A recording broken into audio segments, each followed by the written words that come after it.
Sophia Qureshi and Wing Commander Vyomika Singh to just update you and fill you in on the details. Thank you, sir. Operation Sindoor पर 7 मई 2025 को हुई press conference के दौरान भारत ने अपनी प्रतिक्रिया को केंद्रित, संतुलित और गैर उत्तेजक बताया था। यह विशेष रूप से स्पष्ट किया गया था कि पाकिस्तानी सैन्य ठिकानों को निशाना नहीं बनाया गया। साथ ही दोहराया गया कि भारत में किसी भी सैन्य लक्ष्य पर हमले का उचित जवाब दिया जाएगा। 7 से 8 मई 2025 की रात को पाकिस्तान ने उत्तरी और पश्चिमी भारत में स्थित कई सैन्य ठिकानों को, जैसे कि अवंतीपुरा, श्रीनगर, जम्मू, पठानकोट, अमृतसर, कपूरथला, जालंधर, लुधियाना, आदमपुर, भटिंडा, चंडीगढ़, नाल, फलौदी, उत्तरलाई और भुज पर ड्रोन और मिसाइलों से हमला करने का प्रयास किया। इन हमलों को इंटीग्रेटेड काउंटर यूएएस ग्रिड और वायु रक्षा प्रणालियों द्वारा निष्क्रिय कर दिया गया। इन हमलों का मलबा कई स्थानों से बरामद हुआ, जो कि पाकिस्तानी हमलों का प्रमाण है।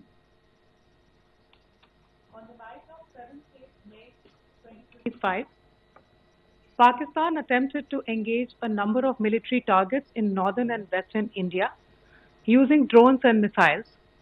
These places included Avantipura, Srinagar, Jammu, Pathankot, Amritsar, Kapurthala, Nal, Jalandhar, Ludhiana, Adampur, Bhatinda, Chandigarh, Falodi, Uttarlai and Bhuj. These were neutralized by the integrated counter unmanned aerial system and other air defense systems. The debris of these attacks is now being recovered from a number of locations that prove the Pakistani attacks. आज सुबह भारतीय सशस्त्र बलों ने पाकिस्तान के कई स्थानों पर वायु रक्षा रडार और प्रणालियों को निशाना बनाया। भारत की प्रतिक्रिया समान क्षेत्र में समान तीव्रता के साथ की गई।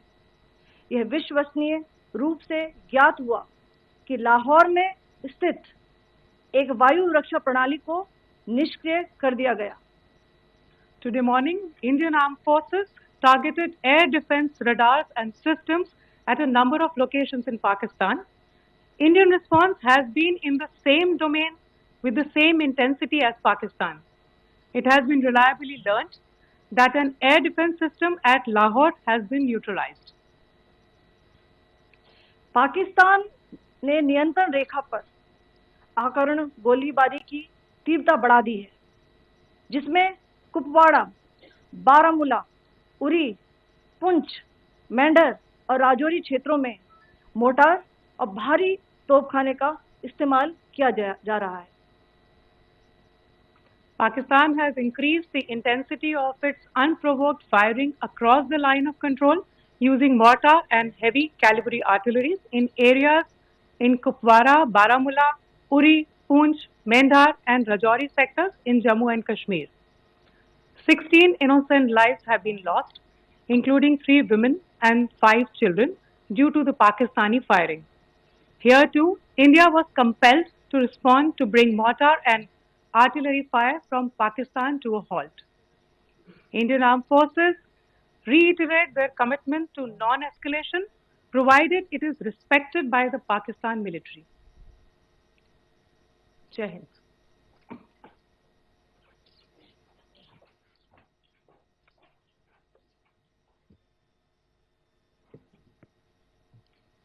Thank you.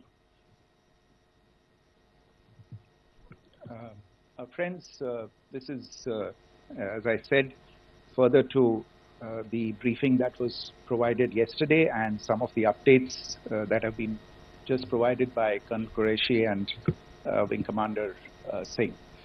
I thought that we would just put some of the aspects related to the events that started on 22nd April with the barbaric terror attack in Pahalgam, into further context, because there is a certain amount of commentary that has happened with regard to the events since then.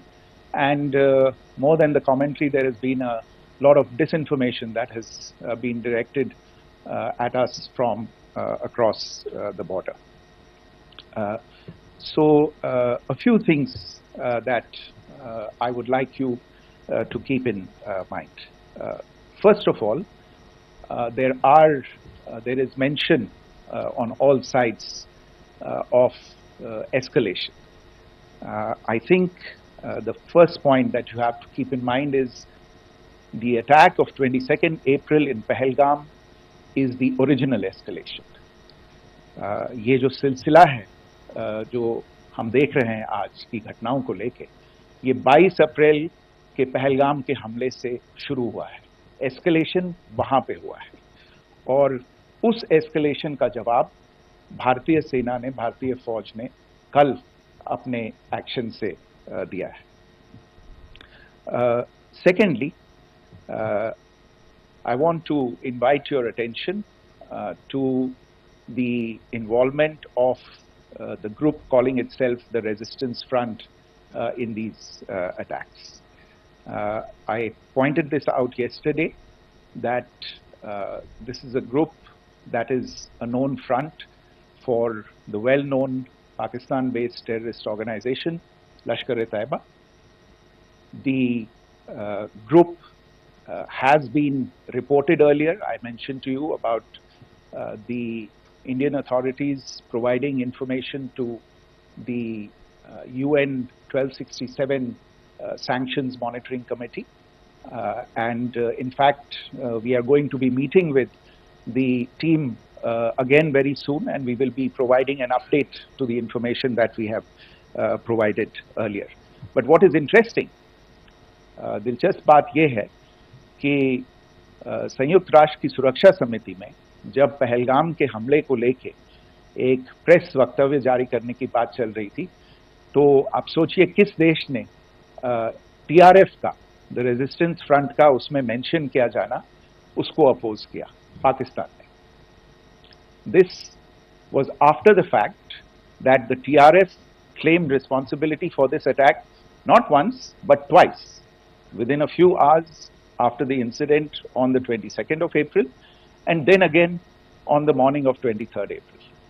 And it is perhaps only after the full gravity of the incident was realized by its masters and handlers across the border that it was managed to back off from this claim. Obviously, that retraction doesn't convince anybody.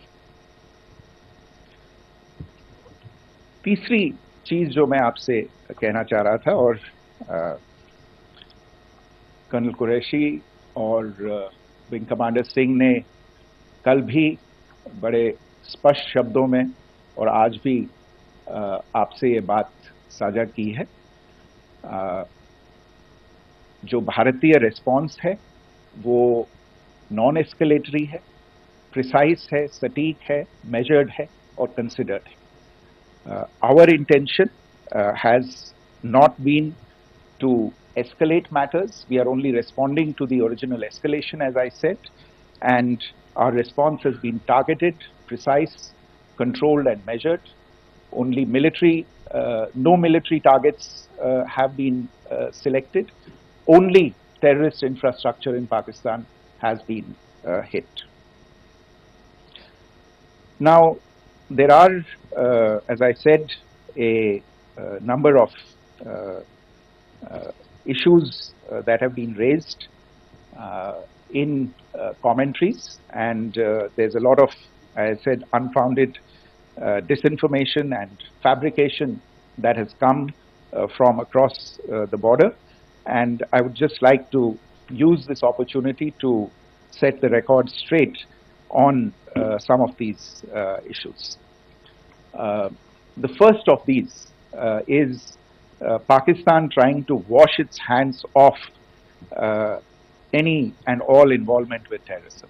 I think the Pakistani information minister said there are no terrorists in Pakistan, and I think he was challenged on that in the television program that he was appearing on. But Even if I partially repeat myself from yesterday, I think Pakistan's reputation as the epicenter of global terrorism is rooted in a number of instances where concrete evidence is available, not just to India, but to governments and authorities and agencies around the world. There are several terrorist attacks around the world where Pakistani fingerprints have been found. I don't need to belabor the point with regard to this audience about where Osama bin Laden was found and who called him a martyr. Pakistan has also for decades pursued cross-border terrorism into India with impunity. And as I said yesterday also, in order to deliberately mislead the international community, they claimed that the terrorist Sajid Mir was dead.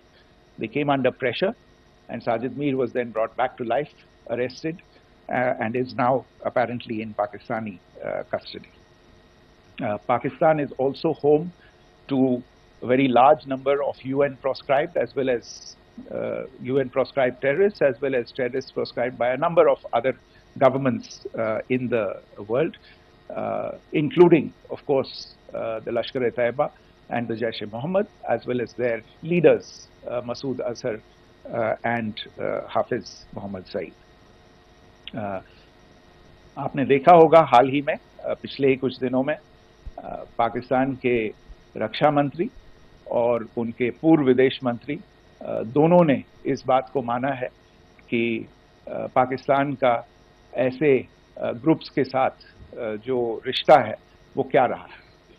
Both the defense minister and the former foreign minister of Pakistan, I think they've done a more eloquent job of this than I could ever do in terms of describing their country's implication in international terrorism and their involvement in housing these kinds of groups. दूसरा जो विषय है वो है पाकिस्तान का जो एक दावा है कि एक इंटरनेशनल impartial investigation होना चाहिए, एक joint investigative committee होनी चाहिए. These calls for jointly investigating this heinous and barbaric attack in Pahalgam. Again, I think you know the history well on this. You know the track record well, and it is not a bright track record insofar as Pakistan is concerned. In fact, in the pursuit of justice for the victims of multiple terrorist attacks, whether it be Mumbai in 2008, in Pathankot in 2016, or many others.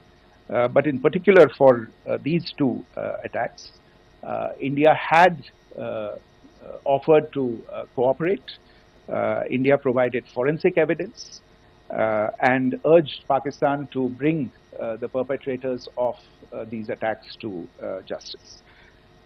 We, in particular with regard to the Mumbai attacks of 2008, where a Pakistani Lashkar-e-Taiba terrorist was captured alive, India provided extensive information and evidence related to the involvement of Pakistani terrorists in this attack.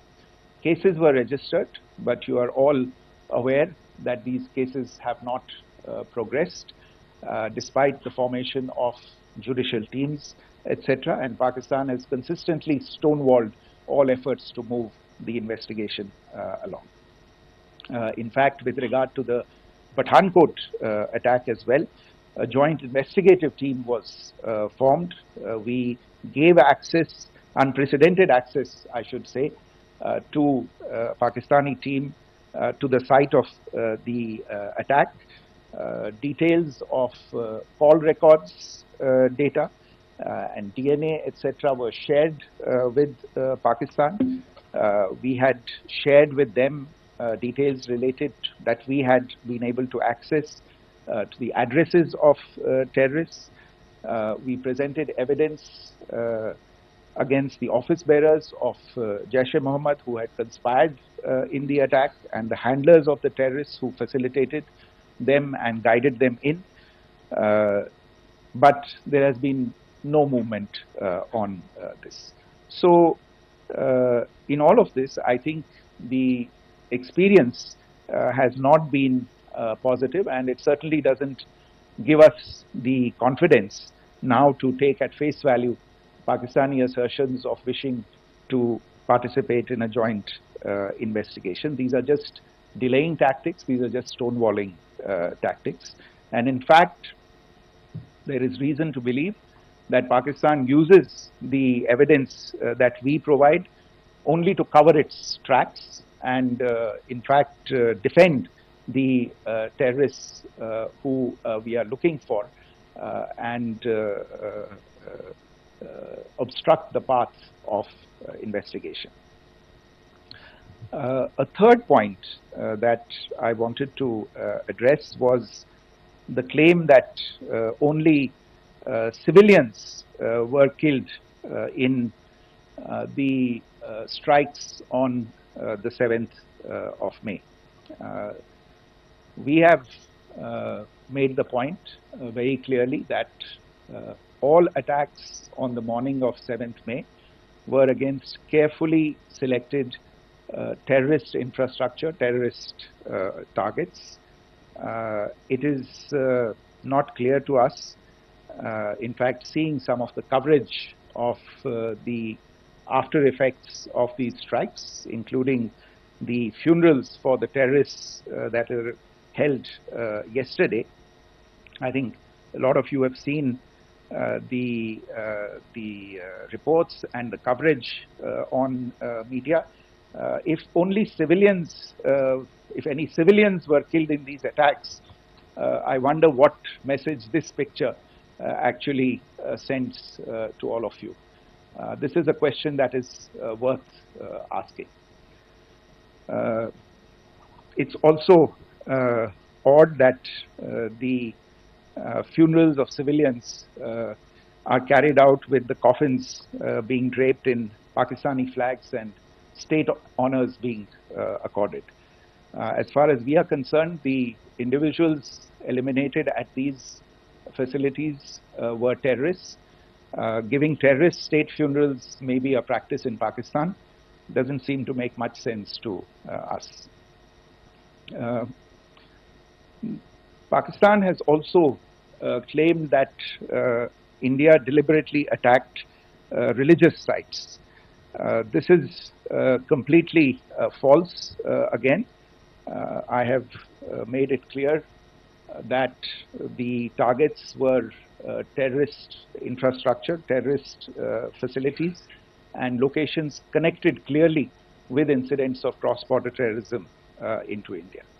And it is in fact Pakistan that is misusing religious sites as a cover to in fact radicalize, direct and indoctrinate and train terrorists. In fact, contrary to what Pakistan is claiming, yesterday Pakistan launched a targeted attack on the Sikh community in the state of Jammu and Kashmir, hitting Gurdwara in Poonch and the homes of Sikh community members, which came under attack. And we know that at least 3 individuals were killed in that particular attack. Pakistan is also making attempts to, in fact, just to add to this point, the retaliatory action that Pakistan has taken, in fact, is impacting civilians. I showed you the picture of the Gurdwara and the Sikh community members who were killed in this. There are other civilians also who've been killed and injured in these attacks. In fact, since yesterday morning, a total of 16 civilians have been killed and 59 others have been injured in the attacks by Pakistan. not only this, Pakistan is also making attempts as part of its disinformation campaign to paint our action with regard to cross-border terrorism through the communal angle. If that is the issue, then I think I can do no better than to cite or point you in the direction of the Pakistan Army Chief's speech of 16 April 2025. I think that is the last word in communal rhetoric. And in the Pahalgam attack itself, you are aware of the kind of religious profiling that was done there. And perhaps there is a linkage between these two events. I can only say that these nefarious designs will not be allowed to succeed in India. And it is to be noted that people from all faiths, all religions, all regions in India have unequivocally, not just in India but around the world, have condemned these attacks. The Pakistani claims of now responding to India's strikes of the 7th of May. As I said right at the outset, it is India which is responding. The original escalation was by Pakistan on the 22nd of April. We are the ones who are responding to that escalation with the action that was taken yesterday morning. And again, I would like to emphasize that the action was restrained. It was directed towards non-civilian, non-military targets and confined to terrorist camps. And again, as we have been saying since yesterday, any further action by Pakistan, some of which we are seeing today, is nothing but escalation by Pakistan now, once again, and will be responded to and is being responded to appropriately. One point that I wanted to also address was the allegations to the targeting of a dam, the Neelam Jhelum project in Pakistan-occupied Kashmir. I want to say that this is an absolute and complete fabrication and a blatant lie. India has targeted only and only terrorist infrastructure, and the details of that terrorist infrastructure, together with the locations, were shared with you yesterday by Colonel Qureshi and Wing Commander Singh. I should note that if this kind of a claim is a pretext for targeting Indian infrastructure of a similar nature, Pakistan will be entirely responsible for the consequences that will undoubtedly follow. Finally, I want to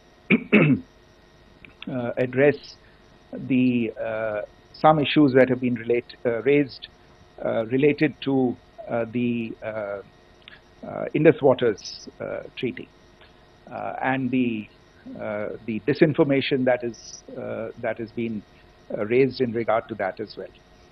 The fact is that there have been fundamental changes in the circumstances in which the Indus Waters Treaty was concluded, and they call for a reassessment of the obligations under the treaty. Over the last year and a half to 2 years, India has been in communication with the government of Pakistan. We've sent several notices to them requesting for negotiations to discuss modification of the treaty. India has for 6+ decades now honored the treaty, even during periods when Pakistan imposed multiple wars on us, and even when relations were adversarial. Pakistan is the one that has been acting in violation of the treaty, deliberately creating legal roadblocks in India exercising its legitimate rights on the western rivers. Any projects that India sought to build on the eastern rivers, and even on the western rivers, which we are allowed to by the treaty, were always challenged by Pakistan, thereby hampering our rights to utilize our legitimate waters under the treaty. In fact, if you see, the preamble of the treaty itself states that the treaty was concluded in a spirit of goodwill and friendship. Mark those words, concluded in a spirit of goodwill and friendship. ये भारत का धैर्य और भारत की सहनशीलता है जो 65 साल से हम इतनी प्रोवोकेशन के बावजूद इस ट्रीटी को निभा रहे हैं. However, as has been made clear earlier as well, Pakistan has not responded to our requests to enter into negotiations for a reassessment of the obligations under the treaty. A number of conditions have changed. This is a treaty that was based on the engineering techniques of the 50s and the 60s. We are living through the first quarter of the 21st century. Technological changes and technological advancements have to be taken into account. There are demographic changes. There are climate changes that have taken place. There is the imperative of clean energy. And of course, the terrorism that Pakistan has wreaked in the state of Jammu and Kashmir itself has hampered India's ability to exercise its rights under the treaty. Pakistan's persistent refusal to respond to our requests to enter into government-to-government negotiations on the modification of the treaty is, in a sense, itself a violation of the treaty. And yeah, go ahead. Foreign Secretary Smita Sharma, just wanted to ask, the Pakistani Minister Ishaq Dar in an interview has claimed that the National Security Advisors of India and Pakistan have spoken to each other. If you could confirm or deny, and is complete severance of diplomatic ties with Pakistan also on the table? I have no information with regard to contacts between the two national security advisors. Insofar as diplomatic relations are concerned, you've seen the steps that were announced in response to the following the meeting of the Cabinet Committee on Security on the 23rd of April. There are no further steps that are under consideration at this moment in time. Yeah, go ahead. Foreign secretary, मेरा नाम मनीष है, मैं TV9 Bharatvarsh से हूं, और आपने खुद ही बताया कि कितना मिस इन्फॉर्मेशन क्रॉस बॉर्डर से आ रहा है, बल्कि ऐसा लग रहा है जैसे पाकिस्तान के प्राइम मिनिस्टर और डिफेंस मिनिस्टर तक भी प्रोपेगेंडा करने में मिस इन्फॉर्मेशन में आ गए हैं. वो कई बार तो ये तक दावा करते हैं कि हम 3 राफेल हमने गिरा दिया, इतने हमने मिग गिरा दिए, और जब उनसे पूछा जाता है तो वो कहते हैं कि सोशल मीडिया में हमने ये सब चीज़ें देखी थी. तो अगर आधिकारिक तौर पर अगर आप कुछ कह सकें इस पर, ताकि उन्हें भी समझ में आए कि इस तरह के प्रोपेगेंडा नहीं चलने वाला है. देखिए, जब सही समय होगा तो आधिकारिक तौर पे इसके बारे में सूचना दी जाएगी. लेकिन जो आपका प्रश्न है कि प्रधानमंत्री और उप प्रधानमंत्री और विदेश मंत्री, उनके रक्षा मंत्री इस तरह की बातें कर रहे हैं, तो इसमें अचरज की कोई बात नहीं है. आखिरकार ये एक देश है जिसने अपना, इसका जन्म लेते ही झूठ शुरू हो गया था. 1947 में जब पाकिस्तानी फौज ने जम्मू कश्मीर पे दावा बोला, तो उन्होंने किसी ऐसे वैसे व्यक्ति से नहीं, संयुक्त राष्ट्र से झूठ बोला कि हमारा कोई लेना देना नहीं है इससे. ये लोग जो गए हैं वो तो कबायली हैं.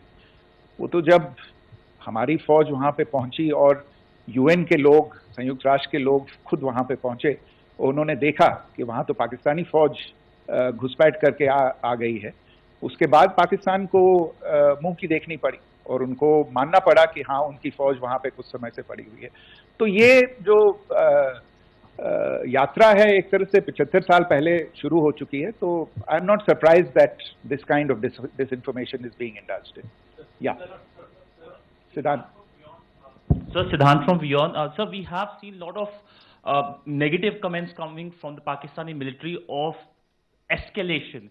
If tomorrow there is an escalation, there are strikes, we know one attempt has been thwarted, what will be the Indian response to those attempts of creating more escalation? Because it is looking like it's going towards more escalation. And my second question is, are any other world powers, essentially the P5 countries, the West Asian countries, reaching out to de-escalate the current situation? Look, on escalation, we've already made our stance clear.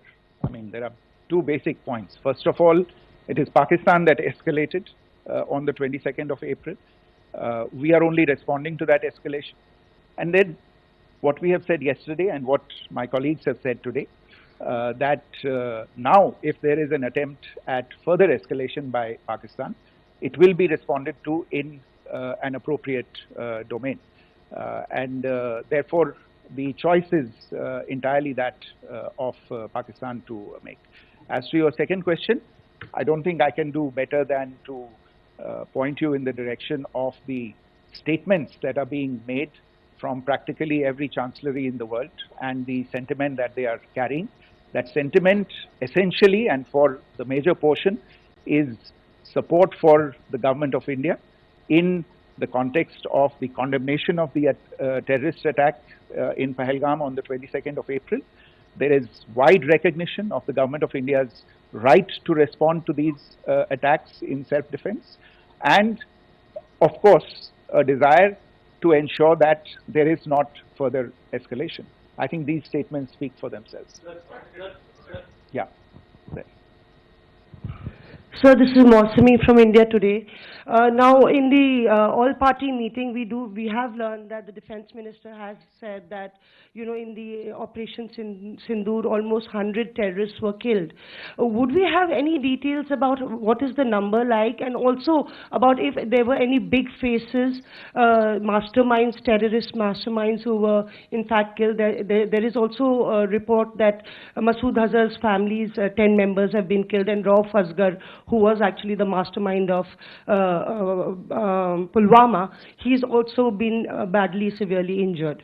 I don't have information at this point in time to share with you on these issues, but as I said, I think you know, there is so much information out there on television, in the news media, in social media, that it sometimes looks like a long time has passed since this. Please understand that slightly over 36 hours only have passed since this operation was undertaken. Let us have some patience. Information will come out. It will be shared in due time.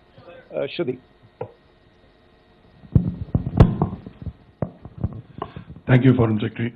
Shruti Ranjan from Bloomberg. Sir, could you give us any understanding whether India has moved the IMF or the World Bank to kind of, you know, sensitize them about the the bailout that Pakistan has, and, you know, the kind of stuff that the Pakistan government is doing? Look, we have an executive director at the IMF. Tomorrow there is a meeting of the board of the IMF, and I'm sure that our executive director will put forward India's position. The decisions of the board are a different matter. You know the process through which they are made. But I think the case with regard to Pakistan should be self-evident to those people who generously open their pockets to bail out this country. And since you are from Bloomberg, I think you would have the data on how many IMF bailout programs have been, very good, thank you, have been sanctioned in the space of the last 3 decades. And I think you would also have an idea of how many of those programs have actually reached successful conclusion. Probably not many. So I think this is a decision that board members have to take by looking deep within themselves and looking at the facts. So we can, one last question, sir. Sure. One last question. Foreign Secretary, I'm Siddhant from CNN News 18. I would like to know, since it's an opportunity to speak to you, I would like to know the response coming from United States since last 3 weeks. Saudi Arabia, Qatar. In fact, Prime Minister Modi spoke to Qatar before the strikes that evening. Perhaps how do you read the support coming from these countries, perhaps traditionally they were seen on the other side. This time around, their statements are strong worded. In fact, India-Saudi joint statement also had a very strong condemnation, strong worded condemnation. United States at all level have condemned the attack and have extended support. In fact, Saudi Deputy Foreign Minister is in India. He just met EMS Jaishankar. Also, if you could shed some light on his visit, his meeting with EMS Jaishankar. In fact, we have also been told that he met Prime Minister Modi. Thank you. Look, all the countries that you named and many others, we have been in touch with them. The Prime Minister has spoken to a large number of world leaders. A large number of world leaders have called him, as have called the External Affairs Minister. As we speak, there are conversations going on today as well with world leaders. And your assessment or conclusion of the general tenor of these messages is very much on point. And I think this is a recognition of the fact, firstly, of the barbaric nature, the unprecedented nature and character and features of the attack in Pahalgam, and a recognition of India's right to respond to this, and also a recognition of the fact that in responding, we have been nothing but responsible and have done so in a restrained, in a measured, and in a non-escalatory manner. I think that counts for something. People have taken that into account, and that is what is explaining the kinds of reactions that we are seeing.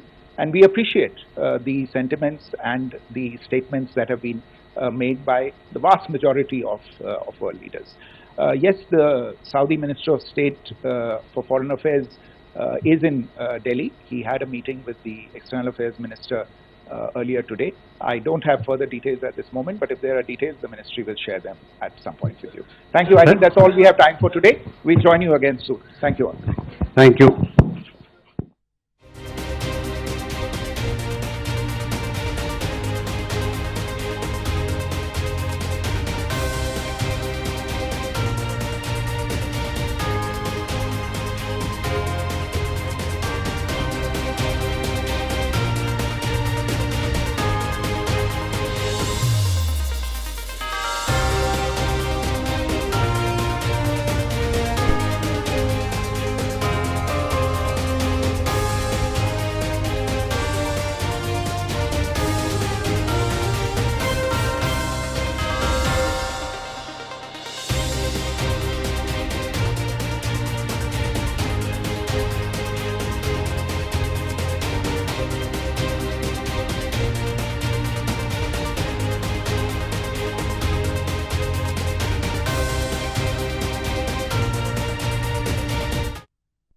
Bharat ప్రతీకార దాడులతో బెంబేలెత్తుతున్న పాకిస్తాన్కు మరో ఎదురుదెబ్బ తగిలింది. భారత సైనిక స్థావరాలే లక్ష్యంగా డ్రోన్లు, క్షిపణులతో దాడులకు యత్నించిన దాయాదికి చుక్కెదురైంది. ఈ క్రమంలోనే పాకిస్తాన్లోని ఆయా ప్రాంతాల్లో మోహరించిన గగనతల రక్షణ వ్యవస్థలను భారత సైన్యం లక్ష్యంగా చేసుకుంది. దీంతో లాహోర్లోని ఎయిర్ డిఫెన్స్ వ్యవస్థ ధ్వంసమైనట్లు భారత రక్షణ శాఖ వర్గాలు వెల్లడించాయి.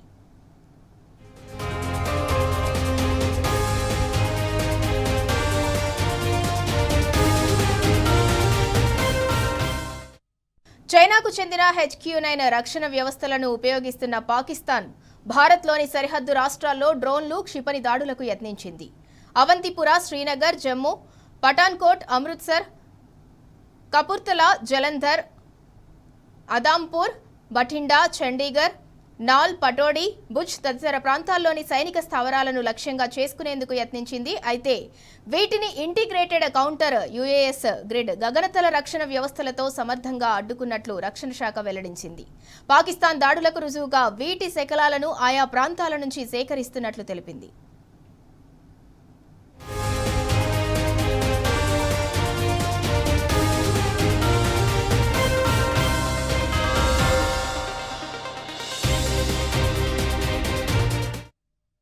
ఈ క్రమంలోనే భారత్ ప్రతీకార దాడులకు దిగింది. పాకిస్తాన్లో వివిధ ప్రాంతాల్లో ఉన్న గగనతల రక్షణ రాడార్లు వ్యవస్థలను లక్ష్యంగా చేసుకుని సైన్యం విరుచుకుపడింది. ఈ క్రమంలోనే లాహోర్లోని ఎయిర్ డిఫెన్స్ వ్యవస్థ ధ్వంసమైనట్లు విశ్వసనీయంగా తెలిసింది. మరోవైపు నియంత్రణ రేఖ వెంట కాల్పుల విరమణ ఉల్లంఘిస్తూ పాకిస్తాన్ దాడులను ముమ్మరం చేసింది. జమ్మూ కాశ్మీర్లోని రాజౌరి, మెందార్, పూంచ్, ఉరి, బారాముల్లా, కుప్వారా ప్రాంతాల్లో మెట్రార్లు, భారీ ఫిరంగులతో దాడులు చేస్తోంది. వీటిలో ఇప్పటి వరకు 16 మంది సామాన్య పౌరులు ప్రాణాలు కోల్పోయారు.